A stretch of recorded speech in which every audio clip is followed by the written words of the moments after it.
Hi guys, আবার একটা tablet নিয়ে হাজির হলাম। কোলডেট গ্রুপের ট্যাবলেট।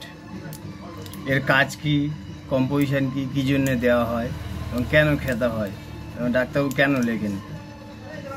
এর কম্পোজিশন হলো প্যারাসিটামল, ফেনালালাইন, হাইড্রোক্লোরাইড, সেট্রিজিন, ডাইসাইক্লোমিন ট্যাবলেট।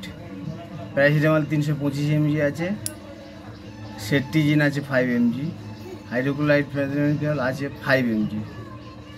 এই ট্যাবলেটটা আপনার কাঁচা সর্দি এবং মাথা যন্ত্রণা এবং বুক জাম হয়ে যাওয়া, খুব পাতলা সর্দি ঝরছে নাক থেকে, তার জন্য এই ওষুধ দেওয়া হয়ে থাকে এবং সর্দির সঙ্গে মাথা যন্ত্রণাও হয়ে থাকে, তার জন্যে এই ঔষধটা দেওয়া হয়। একটা করে দিনে 2 বার খাওয়ার পরে খেতে হয়।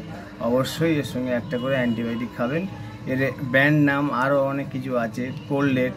আপনারা এটা কিনে বাড়িতে রাখতে পারেন। যে কোনো সর্দি মাথা যন্ত্রণা হলে আপনারা এটা একটা করে দিনে 2 বার খাওয়ার পরে খাবেন। এই পর্যন্ত। দয়া করে চ্যানেলকে সাবস্ক্রাইব করে দেবেন। আবার নতুন ভিডিও নিয়ে আপনাদের সামনে হাজির হব।